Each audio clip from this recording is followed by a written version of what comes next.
My son and his wife kicked me out of the house. I was standing in front of my house holding the key that no longer fit the lock, and my suitcase was lying near the garage with a note from my son. There are only 3 of us. Look for another place. After the surgery that almost took my life, I dreamed of being embraced by my family. Instead, I got a betrayal, but they will find out that I am not someone who can be thrown away.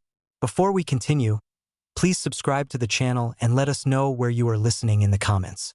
The hospital's fluorescent lights buzzed faintly.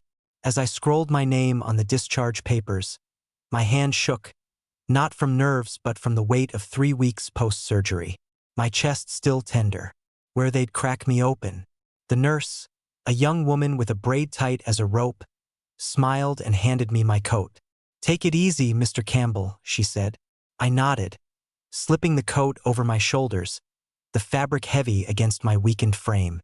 The sterile tang of antiseptic clung to the air sharp in my nose as I shuffled toward the exit. Outside Spokane's spring rain misted the pavement, slicking the budding trees. I clutched my house keys in my pocket, their jagged edges, a small comfort. I was going home. The taxi idled at the curb, its wipers swiping. Lazily, I eased into the back seat, my hospital bag thumping against my knee. "Westview Drive," I told the driver, a guy with a gray beard and a Seahawks cap. He glanced at me in the rearview mirror. "Family waiting for you?" he asked, pulling into traffic. I forced a smile, picturing Emma's gap-toothed grin, Dustin's firm handshake, maybe even Lauren setting an extra plate. "Yeah," I said, my voice warmer than I felt. "Can't wait to see my granddaughter." My phone sat silent in my pocket. No messages, no missed calls. I pushed the thought away. They were probably busy. The city slid by rain, smeared windows reflecting street lights. My chest ached with each breath, a reminder of the heart surgery that had nearly ended me.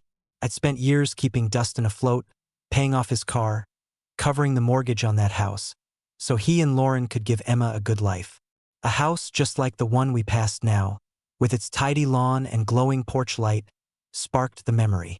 Me signing the loan papers, Dustin promising to pay me back soon. I'd waved it off. Family was worth it. The taxi slowed as we reached Westview Drive. "Here you go," the driver said. Taking my cash, I stepped out, the rain cool on my face, and hoisted my bag. The street was quiet, the kind of suburban hush where you hear your own footsteps. My house stood at the end of the cul-de-sac, its familiar red door, a beacon. But something felt off. The windows were dark, no warm glow spilling out. Despite it being 9:25 p.m., I fumbled for my keys, squinting at the unlit porch, my pulse quickening. The key didn't fit. I jiggled it, twisting harder, the metal scraping uselessly in the lock. Rain tapped my shoulders, soaking through my coat. As I knocked, first softly, then with a fist. "Dustin, Lauren." My voice sounded thin in the night air. No answer. I stepped back, my boots squatching on the wet doormat, and tried the key again. Nothing. Confusion coiled in my gut, tight as a spring. This had to be a mistake. I circled the house, checking the side door by the kitchen locked. The backsliding door wouldn't budge either. This glass cold under my palm. My breath came faster, the ache in my chest flaring. I rounded to the garage, my bag dragging behind me, and froze. There by the trash can sat my old suitcase. Its brown leather sodden zipper rusted. A yellow sticky note fluttered under a rock, ink smudged but legible. "We're just 3 now. Find somewhere else your son." The words hit like a punch. I read them again, my hands trembling. As I held the note, "Dustin, my son." I sank to my knees, the wet gravel biting through my jeans. This wasn't real, it couldn't be. I fumbled for my phone and dialed Dustin's number, the screen blurring as rain streaked it straight to voicemail. I tried, "Lauren." "Same. This is a mistake," I muttered, my voice cracking. "It has to be." The suitcase stared back, a relic of better days. I'd packed it for Emma's first birthday, stuffing it with gifts. A pink bicycle with streamers, her squeal of joy echoing as I pushed her down the driveway. That memory stung, now sharp as the rain. I dialed Dustin again, then Lauren, each unanswered ring, fueling the panic in my chest. Finally, I left a voicemail, my words measured despite the shake in my voice. "Dustin, it's Dad. I'm outside. What's going on? Call me." Spokane's night pressed in. Dim street lights, wet grass, the faint hum of a neighbor's TV. My heart raced, the surgery scar throbbing. I stood dragging the suitcase to the curb and scanned the house again. Dark, silent, the notes, words burned. "Your son." I gripped the phone tighter, redialing Dustin, determined to hear his voice. To understand, I stood in the rain, but no answer came. Realizing there was no point staying, I called a nearby motel on Main Street 1. I'd stayed at once after Ellen's funeral. A silent taxi driver with tired eyes got me there in 20 minutes. Stepping into the cramped motel room, I dropped my suitcase on the floor and began unpacking, trying to make sense of what had happened. The call connected on the third try. Just as I reached the garage again, rain dripping down my collar, Dad Dustin's voice came through, clipped. Impatient, I stopped pacing, gripping the phone like a lifeline, its cold glass biting my ear. "Dustin, what the hell is this?" I said, my voice low but shaking. "I'm outside. My key doesn't work. There's a note." "Yeah, I left it."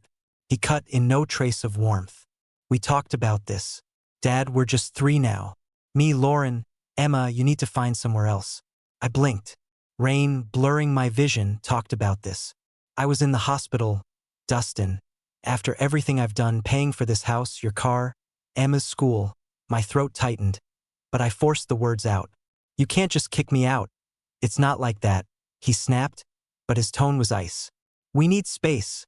Lauren and I are planning a cruise. A fresh start. You're a lot to handle right now." "A lot to handle," I echoed, my fist clenching. "I almost died, Dustin." He sighed, the sound sharp through the phone. "Look, I got to go. Figure it out, Dad." The line went dead, the screen dimming in my hand. I stood there, soaked, the suitcase heavy at my feet. His voice had dragged up a memory, teaching him to drive in my old Chevy. His teenage grin as he nailed a 3-point turn. "You're the best, Dad," he'd said. Now that pride was ash. A neighbor's porch light flicked on across the street, the glow catching my eye. I felt exposed, a stranger in my own life. My chest ached, not just from the surgery but from the weight of his words. A fresh start for them, not me. I dragged the suitcase toward a bus stop down the street. Each step, a slog through wet grass. The rain eased, leaving a misty hush. At the stop, I sank onto the bench, staring at the suitcase, its battered leather, a mirror of my shock. My jaw tightened, a spark of anger flickering. "This isn't over," I muttered, my voice barely audible over the distant hum of traffic. The motel room smelled of damp carpet and stale coffee, its flickering TV casting shadows across the peeling wallpaper. I knelt by my suitcase, unpacking with slow, deliberate hands, each item a reminder of the life I'd lost. My flannel shirts, folded neatly, smelled faintly of home, of the laundry detergent Lauren used. I set them on the sagging bed, my chest tight from more than just the surgery scar. The rain tapped the window, a steady rhythm against Spokane's spring night, and I caught my reflection in the glass. Hollow eyes, gray stubble, 62 years, and here I was starting over. I pulled out a photo of Emma, her crayon drawing of a sunflower taped to the back. Her giggle echoed in my mind from the day I'd pushed her on a swing at the park. That was before the hospital, before Dustin's note. My fingers lingered on the photo, then moved to a motel Bible on the nightstand, its worn cover sparking a memory. My wife Ellen had held one just like it at her funeral. Her voice steady as she'd made me promise to look after Dustin. I'd kept that vow, paid his bills, covered his mortgage, all to give him the life she'd wanted for him. Now he'd thrown me out like trash. I muttered, all those years for this. My voice sounded foreign, brittle. I grabbed my phone, checking for messages. Nothing, no calls from Dustin, no texts from Lauren. My bank app showed a dwindling balance, but the mortgage payments for their house still auto-deducted from my account. That house I'd bought for them. My sacrifice, their home. I paced the room, my breath uneven. the surgery's after effects dragging at me. Each step stoked a spark of anger, faint but growing. The suitcase yielded one last item, a creased bank statement tucked in a side pocket. I smoothed it out. The numbers stark. My name, the mortgage, the payments I'd made for years. My heart raced, not from weakness but from a sudden clarity. I still held the strings. They thought they could erase me, but I wasn't powerless. I sank onto the bed, the paper crinkling in my hand, and dialed the bank's after-hours line. The neon sign outside buzzed, its red glow spilling through the blinds as I waited for the call to connect. The bank call sparked a flicker of resolve, but I still felt the need to see the house again, as if it might change something. The motel was only a couple of miles from Westview Drive, so I decided to walk, hoping fresh air would clear my head. The rain had eased and I set off through Spokane streets. The bank statement in my pocket. Now feeling like my only weapon, the bank's hold music crackled through my phone, a tiny loop that grated as I scribbled notes on a motel notepad. The room's stale coffee smell clung to the air, mixing with the faint tang of rain from my still damp coat. "Yes, Mr. Campbell," the clerk finally said, her voice clipped but professional. "You're the primary on the mortgage for 142 Westview Drive. You can adjust payments or cancel them. What would you like to do?" I leaned forward, the bank statement spread across the bed. "Just confirm. I have full control," I said, my voice steadier than I felt. She did, rattling off details I already knew, but needed to hear. My signature, my money, my leverage. I thanked her and hung up, my pulse quickening. For the first time since the hospital, I felt a flicker of power. I left the motel, the rain lighter. Now Spokane streets gleaming under streetlights. My boots splashed through puddles as I walked toward Westview Drive, not to confront Dustin, but to clear my head. The bank statement was folded in my pocket, a quiet weapon I passed. Blooming lilacs, their scent sharp in the damp air. When a voice called out, "Jerry Campbell, is that you skulking around?" I turned to see Alice Thompson, my neighbor, standing on her porch in a fleece jacket, graying hair pulled back. Her sharp eyes softened as she waved me over. "Saw Lauren. Toss your stuff by the garage," she said, her tone dry but kind. "Classy, move you okay?" I hesitated, then climbed her steps, my legs heavy from the walk. "Not exactly," I admitted, sinking into a wicker chair. Alice handed me a mug of coffee, its warmth seeping into my hands. "Dustin locked me out, left a note, said they're just 3 now." She snorted, sitting across from me. "Sounds like my kids cutting me off after their dad died. Family, huh?" Her voice held a familiar edge. Betrayal, but not defeat. I sipped the coffee, the bitterness grounding me, and told her about the mortgage, the bank call. Her mention of family stirred a memory. Dustin's wedding, me writing a check for the venue, Lauren beaming in her dress. I thought it was my gift to their future. Now it felt like a debt they'd never repay. Alice leaned forward, her eyes gleaming. "You've got leverage, Jerry. That mortgage, it's your move." I spent years as a school administrator dealing with budgets and legal disputes. Picked up a few tricks. She grinned, a spark of mischief in it. "What do you say? We make them sweat." I met her gaze, the spark in me catching fire. "I'm in," I said, my voice firm. We moved to her kitchen, the table cluttered with mugs and a notepad. She sketched out ideas, her pen quick, while I nodded, the weight of betrayal shifting to purpose. "Meet me tomorrow," she said, her tone conspiratorial. "We'll start simple." I left her house, the rain gone, stars peeking through clouds. My chest ached, but I walked taller. The bank statement crisp in my pocket at Alice's table. Tomorrow we'd carve out a plan. The next morning Alice called, her voice brimming with determination. "Bank opens at 9 o'clock, Jerry. Ready to make the first move," she said. We met at her house and she insisted on driving, joking that my nerves couldn't handle the wheel. On the way to the bank, we reviewed the plan. Cancel the mortgage payments and make Dustin and Lauren feel the consequences. Stepping into the bank's cool interior, I felt my hand tighten around the statement. The bank's glass doors hissed shut behind us, the cool air sharp with the scent of paper and polish. I handed the clerk, A young man with a crisp tie, the bank statement, my signature steady on the cancellation form. Alice stood beside me. Her arms crossed, a faint smirk playing on her lips. The clerk glanced at the documents. Then at me. You're stopping payments on the mortgage for 142 Westview Drive. Correct? Correct. I said, my voice calm, but iron, make sure it's done today. My hand didn't shake, though my chest twinged. A reminder of the surgery. I glanced at Alice. Her nod subtle but encouraging. The clerk typed, the keyboards clack loud. In the sterile room. Outside, Spokane's rain streaked the windows, blurring the view of budding trees. I hesitated, my pen hovering over the final form. Emma's face flashed in my mind. Her laugh as I'd paid for her preschool, her tiny hand in mine at the enrollment office. This would hurt her too, not just Dustin and Lauren.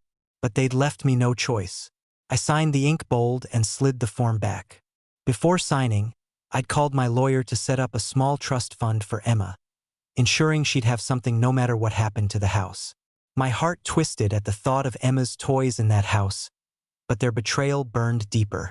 They'd chosen this path, not me. Alice whispered, Dustin's going to lose it. Her tone gleeful, and I stifled a grim smile. The clerk processed the request, handing me a confirmation slip. Crisp paper, black ink, my reclaimed agency. You'll get a notice if the account goes into default, he said. His curiosity barely masked. I nodded, folding the slip into my pocket. Alice nudged me as we left, her voice low. First strike, Jerry. How's it feel? Like I'm waking up? I said, the words surprising me. We stepped into the rain, heading to a cafe across the street. The place smelled of espresso and warm bread. Its windows fogged. We settled at a corner table, Alice pulling out her notepad. Next, we keep them guessing, she said, her pen tapping. Maybe a letter to their lender. Hint at foreclosure. I nodded, my mind racing. The mortgage cancellation would hit soon. Dustin and Lauren would get a notice. Maybe panic? I leaned back, the cafe hum soothing, and sipped my coffee. Alice's eyes gleamed with strategy, her voice dropping. We'll meet tomorrow. Plan the next move. You good? Better than good, I said, my jaw tight. My phone buzzed on the table, Lauren's name lighting up the screen. My pulse spiked, but I let it ring, the silence louder than the cafe's chatter. Alice raised an eyebrow, her smile approving. As I set the phone face down, the cafe espresso machine hissed its sharp scent, cutting through the hum of conversation. I sat in a corner booth, my coffee cooling as I scrolled through Lauren's text, each word dripping with fury. You can lead the mortgage. You're ruining us. My lips twitched, not quite a smile. I could picture them now, back from their cruise, standing in the house I'd paid for. The image came clear. Dustin ripping open a bank notice, his face draining of color. Lauren pacing with a wine glass, her voice shrill. I stirred my coffee, the spoon clinking softly, and let myself imagine their chaos in my mind. They were in their living room, suitcases still and packed sand from some Caribbean beach. Dusting the floor, the bank notice lay crumpled on the coffee table. Red ink screaming, payment overdue. You said he wouldn't do this. Lauren snapped her manicured nails, digging into her palm. Dustin slumped on the couch, rubbing his temples. Oh, I didn't think he'd go this far, he muttered. He's weak, recovering. Lauren cut him off, her voice rising. Weak? He's screwing us. Dustin, we could lose the house. She grabbed her phone, dialing the bank, only to be met with a recorded message about office hours. I leaned back in the booth, the cafe rain-streaked window reflecting my faint reflection. I'd given them everything. Years of mortgage payments, Emma's school fees, even that dollhouse she loved. The memory hit hard, Emma's squeal as I set up the tiny plastic mansion, her small hands arranging the furniture. Now I'd pulled the rug out and guilt gnawed at me. Would Emma suffer for this? The thought stung, but their betrayal burned hotter. A server approached, her apron stained with coffee. Need a refill, hun? She asked, her voice warm. I shook my head, forcing a smile. I'm good, thanks. She moved on and I returned to my phone, Lauren's text glowing accusingly. I pictured Dustin trying to call the bank next, his charm useless against bureaucracy. Lauren would blame him, her Instagram perfect life cracking. They thought I was disposable, a tired old man. They were wrong. My phone buzzed again, Dustin's name flashing. My heart kicked, the Cavs chatter fading. I stared at the screen, my finger hovering over the answer button. The weight of their panic on the other end, pulling me forward. I'd sent Lauren a brief text after the bank call, saying I'd be at the Riverside Cafe if they wanted to talk. I didn't expect them to show up so fast, but the bank's notice about the mortgage cancellation must have lit a fire under them. Their fury was almost palpable when I saw the cafe door swing open. My phone buzzed, Dustin's name flashing again, and this time I answered, bracing myself. "Dad, we need to talk," he said, his voice tight with rage. Lauren's sharp tone cutting in from the background. They were at the house, the bank notice in hand, demanding I meet them. The bank had called them that morning explaining I'd stopped the mortgage payments, and now they were desperate to confront me. My coffee cup hit the table with a soft clink. As I straightened, my pulse steady despite the storm approaching. The air smelled of fresh pastries, but their presence soured it. Lauren's perfume sharp, as she slammed her purse onto my table. "You think you can ruin us?" Lauren's voice was a hiss, her makeup smudged under her eyes. Dustin loomed behind her, his jaw, tight hands stuffed in his pockets. The calf, his chatter dipped a few heads turning. I folded my napkin deliberate and met her glare. "You made your choice," I said, my voice low. "Even. You locked me out, left my stuff in the rain." Dustin leaned in, his voice a growl. "We needed space. Dad, you didn't have to torch our lives. The bank's calling about foreclosure. Emma's home." His words hit like a jab, but I didn't flinch. "Emma's home," I echoed, my tone cold. "The one I paid for, the one you took from me." Lauren's eyes flashed. "You're cruel," she spat. "Playing the victim while we lose everything." Her voice cracked, and I remembered another argument years back when she'd demanded money for a new car. Her tone just as sharp, I'd given in thinking it would keep the peace. Now I saw her greed unmasked her words, a mirror of that day. I sipped my coffee, the bitter taste grounding me. "You wanted to be just 3, I said, setting the cup down. "Live with it." A woman at the next table glanced over her fork, paused. Midair, the tension thick. Dustin's face reened. "You're not this guy, Dad," he said, almost pleading. "Fix this." I stood my chair, scraping softly, and looked at them. Dustin's desperation, Lauren's fury. The table between us, its surface scratched and worn, felt like a chasm. "You don't know who I am," I said, my voice steady. I walked out, their shouts fading behind me, the rain cool on my face. My hand closed around the notepad in my pocket, Alice's number scrawled inside. I pulled it out, my fingers tracing the digits, and started dialing my steps, quickening through Spokane's wet streets. The calf confrontation left me with a mix of anger and resolve. I knew I needed Alice, her sharp mind and strategic approach to keep moving forward.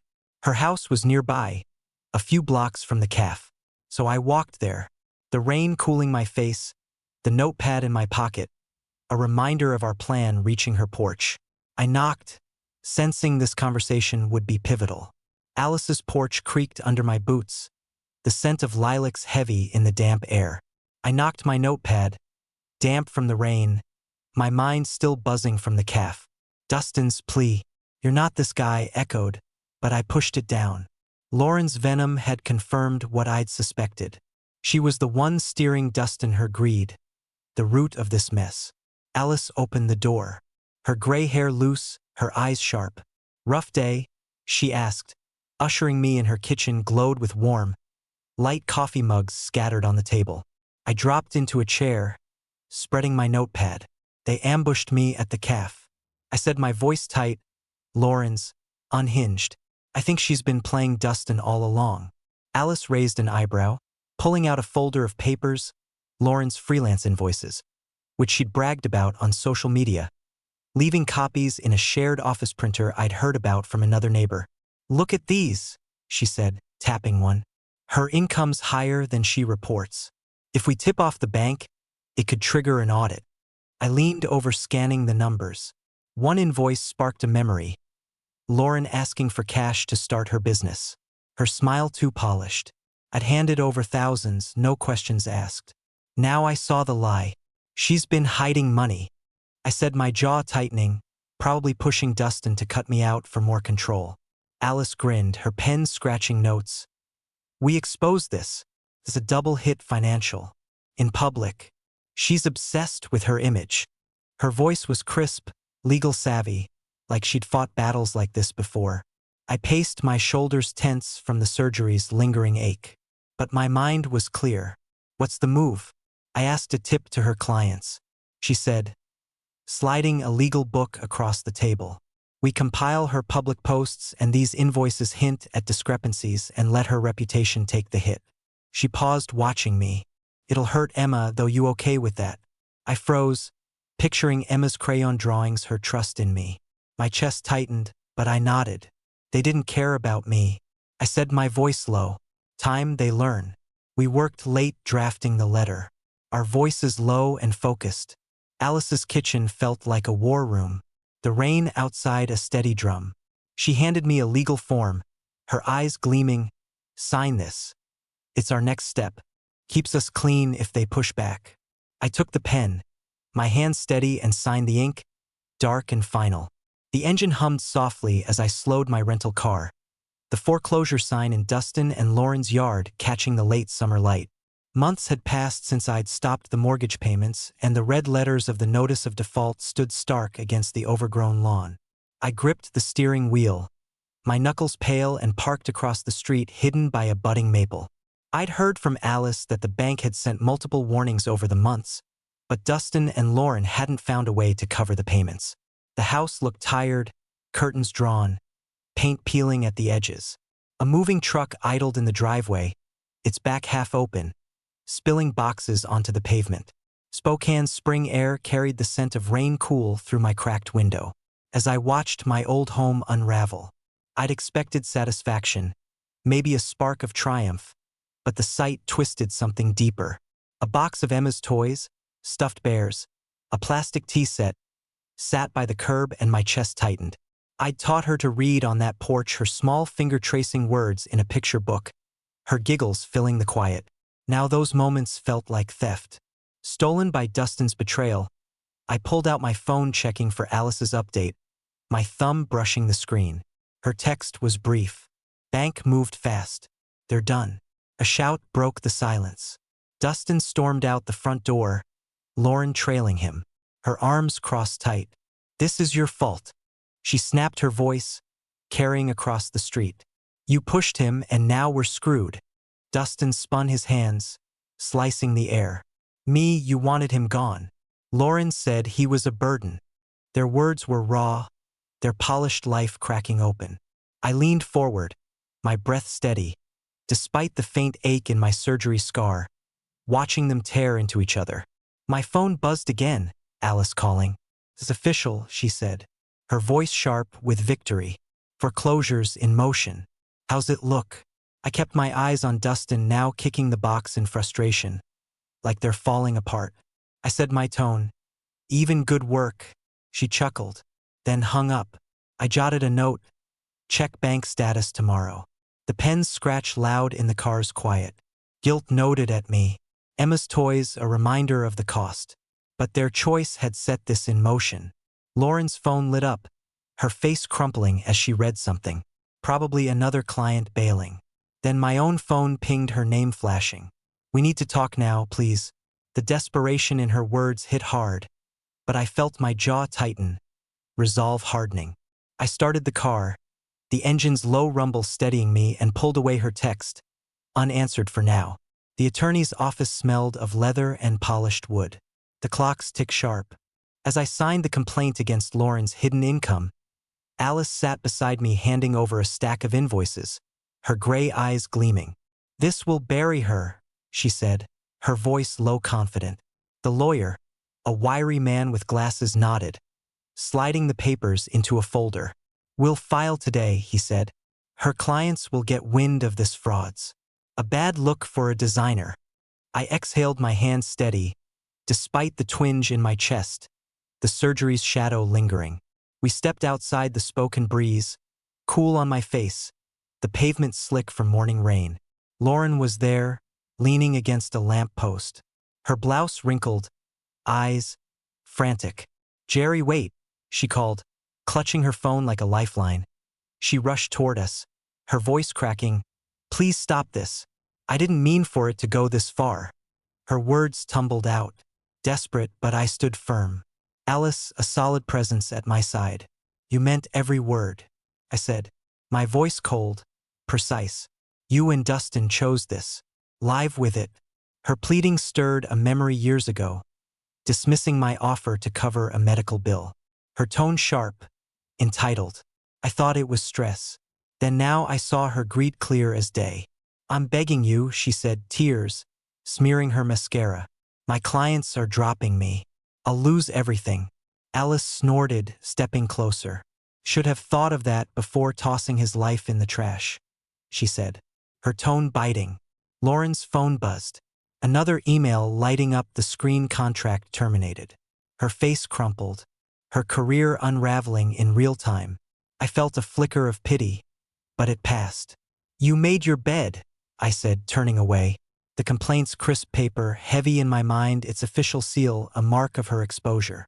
We walked toward Alice's car, the spring air sharp with possibility. I glanced back. Lauren still standing there, a shadow of her polished self. Then I froze. Dustin's car pulled up, its tires crunching on the wet street.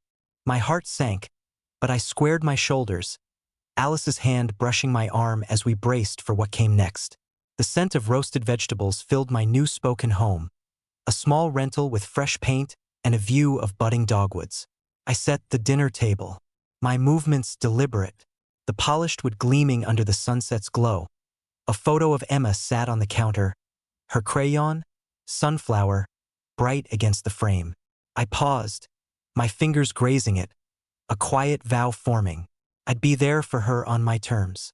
Alice was coming over, our friendship, now a cornerstone. Her sharp wit, a comfort I hadn't expected. A knock broke the quiet, not Alice's familiar rap. I opened the door to Dustin, his shoulders slumped, eyes, red. "Dad," he said, his voice. "I messed up. I'm sorry." The words hung there, fragile, but I felt no rush to catch them. I stepped back, letting him in, the air heavy with spring warmth. "Say what you need to," I said, pouring wine for the table.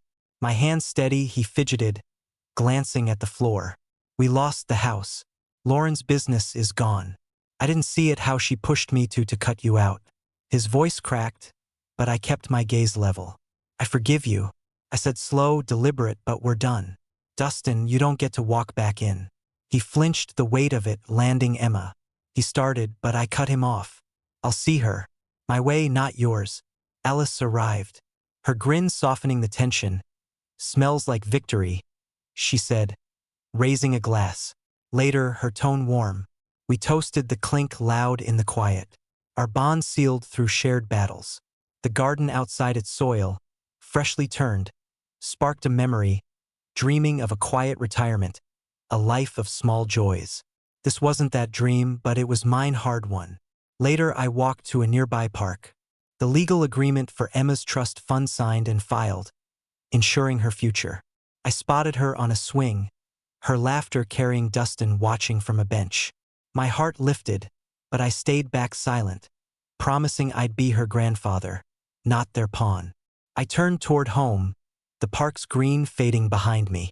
My steps light, a faint smile tugging at my lips. The weeks that followed were a whirlwind of legal steps and personal change. With Alice's help, I found a small rental home on Spokane's outskirts with a view of blooming dogwoods, a place to start over. The move was quick. A few boxes, my suitcase, memories of Emma settling in. I felt the weight of the past begin to lift.